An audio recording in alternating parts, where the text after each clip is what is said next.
আমি আপনাদের সামনে আলোচনা করব বাবজি। আমরা জানি যে রাসূলুল্লাহর জামানায় যারা নবীর কথাকে শুনেছিলেন, ওয়াসমি'না ওয়া আতা'না, সাহাবারা রাসূলের কথাকে শুনতে সাথে সাথে তারা আমল করতেন। বলুন আলহামদুলিল্লাহ। আজ আমাদের বাবজি পুরো উল্টাটা হয়েছে। আমরা শুনি কিন্তু আমল করি না। সাহাবাই কেরামদের বাবজি তাদের আমলে পাওয়া যাচ্ছে জীবনীতে, আতরুকু সুন্নাতা লিহাবিবি লিহাউলাইল হুমাকাই। নবীর সাহাবারা বলেন যে বিশ্ব নবীর ছোট সুন্নাত পর্যন্ত আমরা ছাড়তাম না। বলুন আলহামদুলিল্লাহ। তারা একেবারে ছোট সুন্নাত পর্যন্ত মেনে নিয়েছিলেন। যারা মেনেছিলেন তাদেরকে বাবজি সাহাবা, বেটা ছেলে হলে আর মেয়ে ছেলে হলে বাবজি তাদেরকে সাহাবিয়া বলা হতো। বেটা ছেলে হলে রাদিয়াল্লাহু তাআলা আনহুম আজমাইন, আর যেসব মা বোনেরা সে সময় ঈমান এনেছিলেন তাদেরকে রাদিয়াল্লাহু তাআলা আনহুম আজমাইন। এই যে রাদিয়াল্লাহু তাআলা আনহু বাবজি, এটা আপনার আমার নামের পরে বলা যাবে? ভাই একটু কথা বলে। যে আমি মাওলানা ইউসুফ, আমি মারা গিয়েছি ধরুন, এবার লোকে বলবে যে ইউসুফ রাদিয়াল্লাহু তাআলা আনহু মারা গিয়েছে, এই কথা বলবে? কথা বলে? এটা বলবে না। বলবে অমুক জায়গার ইউসুফ মাওলানা সাহেব মারা গিয়েছে, কি অমুক আব্দুর রহমান মারা গিয়েছে। খুব যদি বুজুর্গ হয়, আল্লাহওয়ালা হয়, তাহলে বলবে রহমাতুল্লাহ আলাইহি, আল্লাহ তার উপরে রহমত বর্ষিত হোক। কিন্তু রাদিয়াল্লাহু তাআলা আনহু বাবজি আপনার আমার নামের শেষে বলা যাবে না।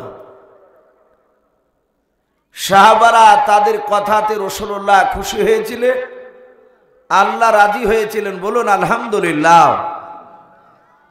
নবী জামানায় বাবজি যারা রাসূলের কথাকে মানে নাই তারা ছিল বাবজি কাফের। এখনো বাবজি তারাও কাফের, যারা রাসূলুল্লাহর কথাকে বাবজি মানবে না শোনার পরে। আমরা জানি বিশ্ব নবীর সবচেয়ে মক্কা নগরে দুশমন ছিল, তার নাম ছিল বেঈমান আবু জাহাল, যাকে আবু জেহেল বলে বাবজি ডাকা হতো। মানুষ আবু জেহেল বলেই চিনে। এখানে অনেক বাবজি ভাই রয়েছে, আর আশা করি আপনারা বুঝতে পারছেন যে কতটা মোবাইলে এই কথাগুলো বাবজি রেকর্ডিং হচ্ছে। এদের মুখে শুনলাম যে বক্তব্য চলছে, আর এদিকে লাইভে নাকি মানুষ দেখে। কত হাজার মানুষে দেখছে বাবজি, ওরা মোবাইল দেখে বলে দেবে। তাহলে কথাগুলো বাবজি সারা পৃথিবীতে যেখানেই বাঙালি মানুষ আছে, বাংলা কথাগুলো বাবজি তারা শুনবে আশা করি।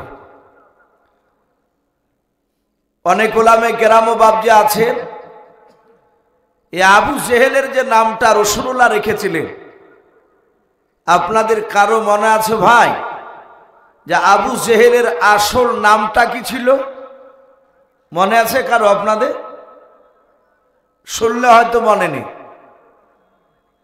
নবী আমার দুনিয়ার বুকে বাবজি 10 থেকে 12টা লোক, ইমানদার এবং বেঈমান, তাদের বিশ্ব নবীর নাম কিছু রেখেছিলেন। যেই নামগুলো রাসূলুল্লাহ মুখ দিয়ে বের করেছিলেন, পৃথিবীর মানুষ নাই যে রাসূলুল্লাহর সেই নামটাকে বাবজি কেটে দেওয়া। কেউ আছে? কেউ কাটতে পারবে? কথা বলে। আমরা ওলামার মুখে শাইখেনে কেরাম, হুফাইজনে কেরাম, মুহাদ্দিসিনে কেরাম, বক্তারা যারাই বক্তব্য দেয় তারা দেখেন হাদিসে বাবজি খুতবায় পড়তে গিয়ে পড়ে ওয়া নবী হুরায়রা তা ক্বালা নবী ও সাল্লাল্লাহু তাআলা আলাইহি ওয়াসাল্লাম। বলে না আবু হুরায়রা নাম নেয় না? এই যে আবু হুরায়রা, এর নামটাও রাসূলুল্লাহ দিয়েছিলেন। বলুন আলহামদুলিল্লাহ। এই আবু হুরায়রার নাম আবু হুরায়রা নয়, আপনারা এটাও জানেন কি আমার জানা নেই? এই আবু হুরায়রার নাম, আসল নাম ছিল আব্দুর রহমান বিন আউফ। আউফের বেটা আব্দুর রহমান। তখন আবু হুরায়রা তার নামটা হয়নি। আমাদের অনেক মানুষের দুটি করে নাম থাকে। একজনের নাম আব্দুল জলিল, দেখতে হয়তো ময়লা, লোকে পাড়ার লোকেরা নাম দিয়েছে কালু কালু করে ডাকে। আদৌ তার নামটা কালো নয়। এই কালুটা মানুষের মুখে লাকাব হয়ে দাঁড়িয়ে গেছে। তে আবু হুরায়রা এর আসল নামটা আমি কি বললাম একটু জোরে বলেন? ভালো নামটা কি বললাম? আবু হুরায়রা আব্দুর রহমান। এই আব্দুর রহমান বিশ্বনবীর খুব দামি সাহাবা ছিলেন। হাদিসে পাওয়া যায় সবচেয়ে বাবজি সাহাবার মধ্যে থেকে আবু হুরায়রা তিনি হাদিস বয়ান করেছেন বেশি। এই আব্দুর রহমান রসুলের দরবারে থাকতেন, হাদিস মুখস্থ হতো না, ওনার জীবনীতে লিখেছে। আল্লাহর নবী জনাবে মোহাম্মদ রাসূলুল্লাহ সাল্লাল্লাহু তাআলা আলাইহি ওয়াসাল্লামের দরবারে এই যে আব্দুর রহমান বলে বাপ যে সাহাবার নাম, ওই ব্যক্তি নবীজির দরবারে বাপ যে বসে বসে কথাগুলো শুনতেন। নবীজির আমার আল্লাহর রাসূল সকালবেলায় আলোচনা করলেও বৈকালবেলায় ওই আব্দুর রহমানকে জিজ্ঞাসা করলে আল্লাহর নবী সকালবেলা কি আলোচনা করেছে তুমি বলো। আব্দুর রহমান আর মনে রাখতে পারতেন না, শুধু কথা বাপ যে ভুলে যেত। আল্লাহ নবীর দরবারে বাপ যে 2 থেকে 3 মাস বসার পর একটাও হাদিস তার বাপ যে মুখস্থ ছিল না। একেবারে যাকে গবি জেহান বলা হয়, একবারে সবচেয়ে খারাপ মেধাও, স্মরণ শক্তি একেবারে ছিল না। ওনার জীবনীতে পাওয়া যায় আল্লাহর নবী জনাবে মোহাম্মদ রাসূলুল্লাহ সাল্লাল্লাহু তাআলা আলাইহি ওয়াসাল্লামের দরবারে এই আব্দুর রহমান উনি একদিন বসে বসে বাপজি নবীর দিকে চেয়ে চেয়ে কান্না করতেছেন। আল্লাহর নবী সাহাবাদেরকে এত ভালোবাসতেন, সাহাবারা নবীজির চেহারার দিকে চেয়ে চেয়ে বাপ যে কথাগুলো শুনতেন। দরদি নবী তাকিয়ে দেখলেন আব্দুর রহমান, তার 2 চোখের কোনা দিয়ে বাপজি ঝরঝর করে পানি ঝরে যায়। দরদি নবী বলেন আব্দুর রহমান তুমি আমার দিকে তাকিয়ে কেন আমার দরবারে তুমি কান্না করেছো বলো। এই আব্দুর রহমান নবীজির কাছে হাত ওখানা জুন করে বললেন হুজুর গাও বেয়াদবি হলে মাফ করবেন। আমার নবী আপনার দরবারে বসে থাকলে আপনার কথাগুলো শোনার পর 1 ঘন্টা 2 ঘন্টার পর ওই কথাগুলো জিজ্ঞাসা করলে আমার একটা কথা মনে থাকে নাও। নবী গো এই জন্য আমি আপনার দরবারে কান্না করতেছি। আল্লাহ রাসূল বলেন আব্দুর রহমান শুনে না, তুমি আমার কাছাকাছি চলে এসো। আব্দুর রহমান নবীজির কাছাকাছি চলে গেলেন।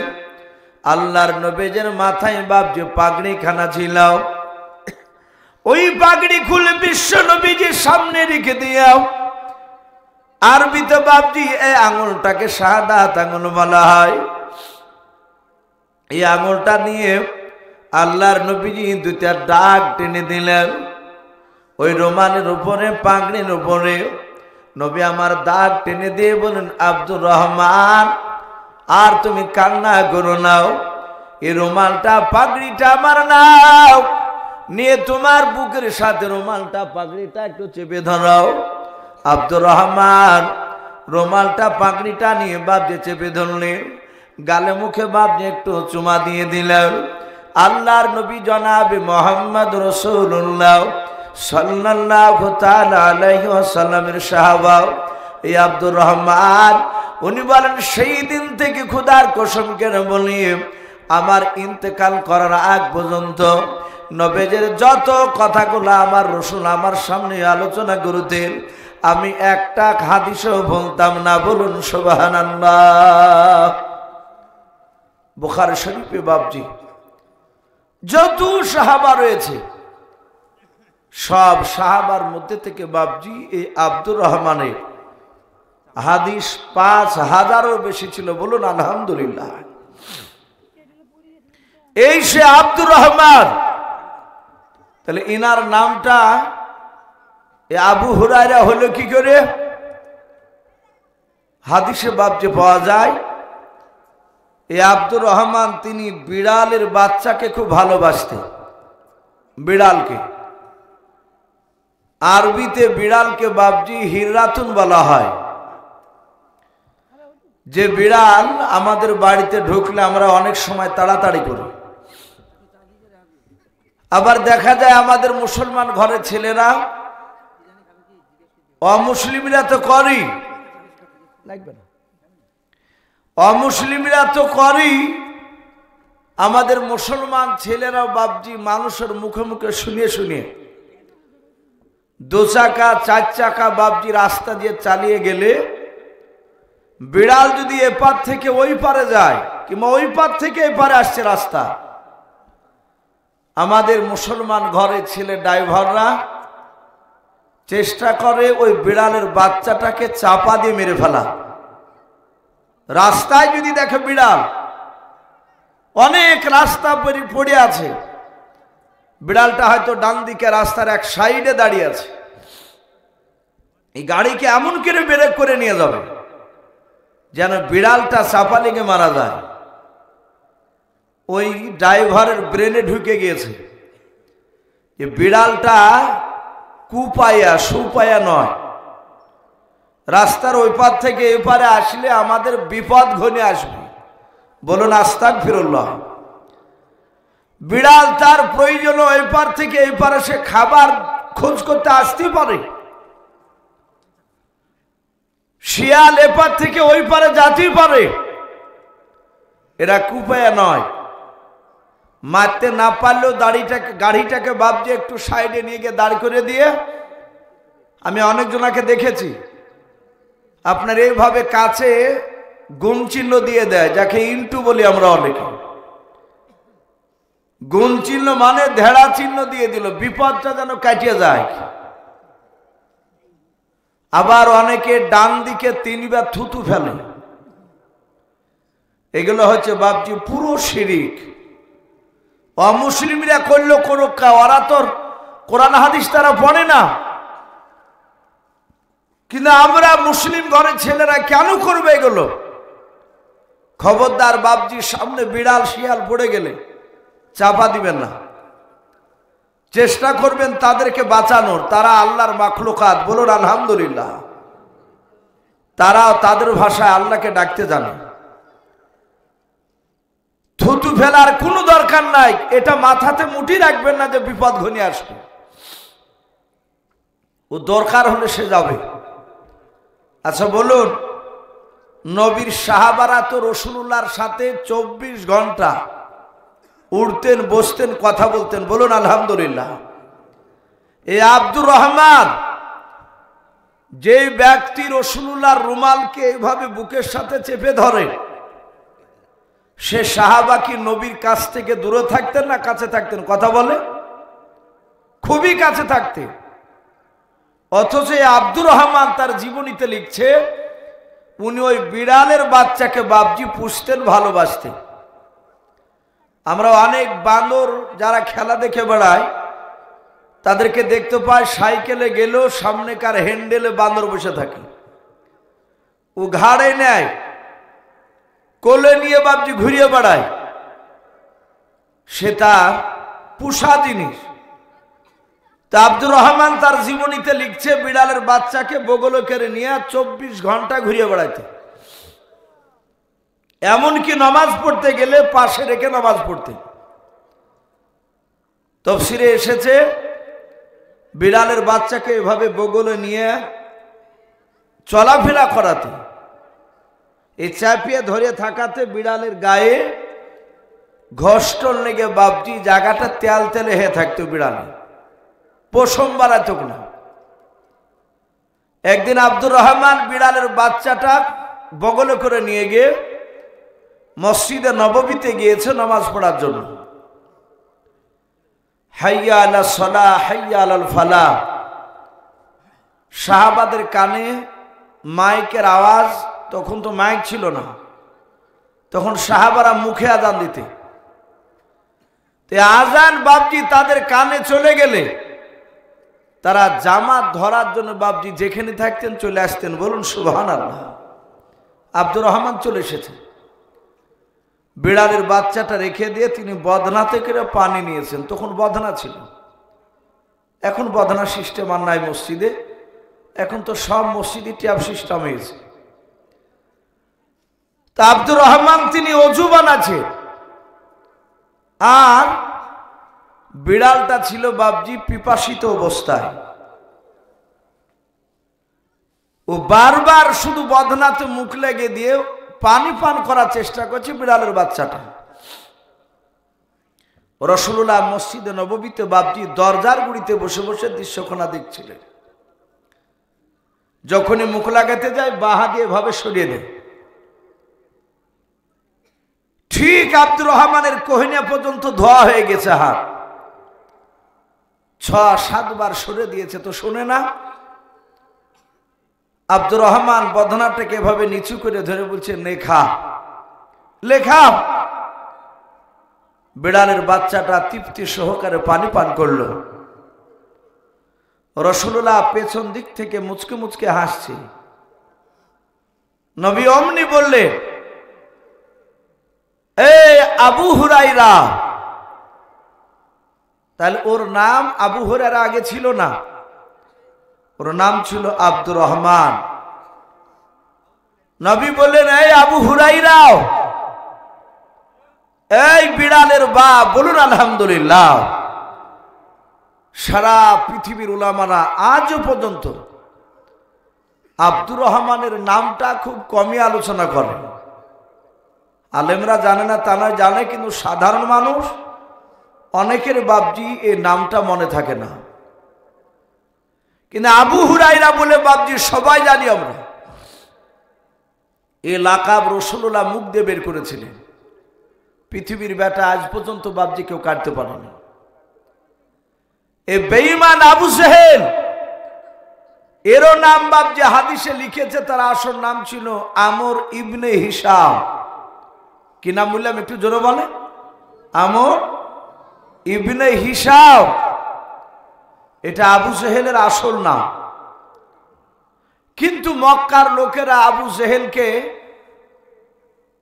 আমর ইবনে হিশাম, হিশামের বেটা আমর বলে ডাকত না। আবু জেহেলের প্রচন্ড মেধা ছিল, সেই জামানায় উচ্চ শিক্ষায় শিক্ষিত ব্যক্তি ছিল, সে মূর্খ ছিল না। তাকে লোকেরা নাম দিয়েছিল আবুল হিকাম। এটা আরবি শব্দ, এর মানে কি? জ্ঞানী গুণী বুদ্ধিজীবীর বাপ। তাহলে এই যে আবু জেহেল কেন রাসূলুল্লাহ বললে? এই বেঈমান আবু জেহেল তিনি জানতো, সে বেঈমান জানতো যে মুহাম্মদ সাল্লাল্লাহু আলাইহি ওয়াসাল্লাম প্রকৃতি আল্লাহর রাসূল। জানার পরও এই বেঈমান আমার বিশ্ব নবীকে অনেক বাপজি আপনার পরীক্ষার মধ্যে ফেলেছিল, অনেক জায়গায় অপমান করার চেষ্টা করেছিল। কিতাবে লিখেছে একদিন বেঈমান আবু জেহেল রাত্রি বেলায় নয়, দিনের বেলায় তার বিবিকে বলল, বিবি দেখো তিনি ঘরের বাইরে কেউ আছে কিনা। তার বিবি ঘরের বাইরে চারিদিক দেখে বলল কেউ নেই। বলে কেউ নেই? বলে নেই। বলে বিবি দরজাটা লাগিয়ে দাও। দরজা লাগিয়ে দিল। আবু জেহেল আগুনে থেকে বাপজি ছোট ছোট কাঙ্কর পাথর বাপজি তুলল। কয়েকটা পাথর তুলে হাতের ভিতরে এইভাবে মুঠ বেঁধে পকেটের ভিতরে এভাবে হাত ভরে নিয়ে খুঁজতে লাগলো রাসূলুল্লাহ কোথায় আছে। দেখে আপনার আমার নবী জনাবে মুহাম্মদুর রাসূলুল্লাহ সাল্লাল্লাহু তাআলা আলাইহি ওয়াসাল্লাম, নবী আমার মক্কা নগরে বাপজি কিছু মানুষের সামনে তিনি জান্নাত জাহান্নামের বয়ান করেছিলেন। আল্লাহ রাসূলের নবুয়ত সম্পর্কে তিনি আলোচনা করেছিলেন। ওই সময় বেঈমান আবু জেহেল বিশ্ব নবীর কাছে গিয়ে বলেছিল, ওগো ভাতিজা,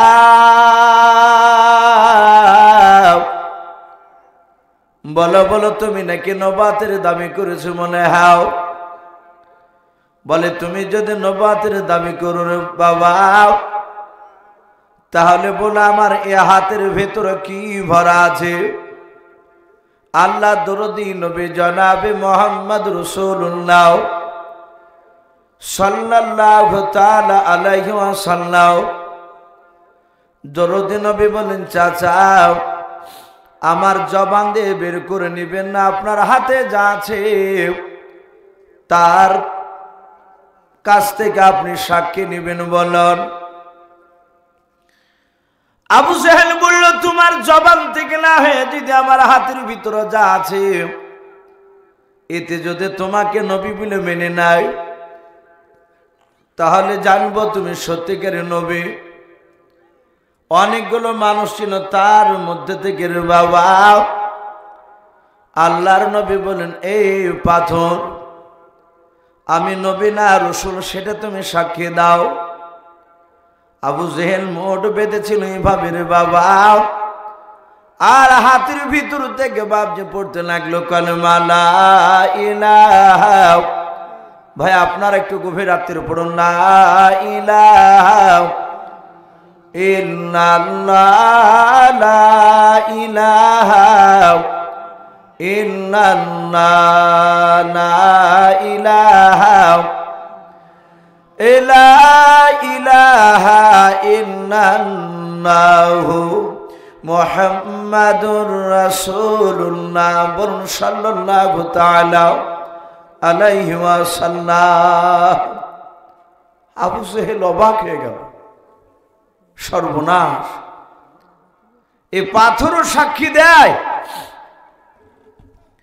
আবু জেহেল বিশ্ব নবীর উপর কলেমা পড়ল না, সে চলে গেল। চলে যাওয়ার পরে উদবা, সাইবা, আবু সুফিয়ান, আবুল আহাব আর এই কুখ্যাত বেঈমান আবু জেহেল, এরা 5 লিডার একত্রিত হলো। কিতাবে লিখেছে যে আবুল আহাব যে লোকটা, এরা রাত্রিবেলা মিটিং করছিল। এই আবুল আহাব এ আমার বিশ্ব রাসূলুল্লাহর বাপজি আপন চাচা। সবচেয়ে বাপজি বড় ক্ষতি করে ফেলে, ঘরের মানুষ যদি বাপজি দুশ্মনী করে, বাহিরকার লোকের সাথে বাড়ির একটা লোক গোপনে যাতায়াত করে, তাহলে বাপজি সে লোকটাকে ক্ষতি করতে খুব সহজে তার সুবিধা হবে তাকে নষ্ট করতে। আর বাড়ির যদি দুশ্মন না থাকে, বাহির থেকে লোক এসেও তো তাড়াতাড়ি নষ্ট করতে পারবে না, ক্ষতি করতে পারবে না। নবীজির আব্বারা টোটাল ভাই ছিল বাপজি 10টা। এই নবীজির আপন চাচা 10টাই কি রাসূলুল্লাহকে মানত ভাই? কথা বলে, সবাই মানেনি। নবীর কিছু চাচা আপন ইমানদার ছিল, নবীর জন্য জান দিতে তারা তৈরি থাকতো। নবীর আপন চাচা কয়েকটা, আর কয়েকটা চাচা রাসূলুল্লাহর বাপজি দুশমন ছিল। কিন্তু যারা দুশমন ছিল কয়েকটা চাচা, তার মধ্যে থেকে আবার একটা আবু লাহাব আলাদা ছিল। এই বেঈমান আবু লাহাব সে প্রকাশ্য নবী দুশমনী করত, নবীর ওপর ঈমান তো আনেইনি। আর নবীজের আরেকটা চাচা আবু তালিব বলে নাম ছিল। এই আবু তালিব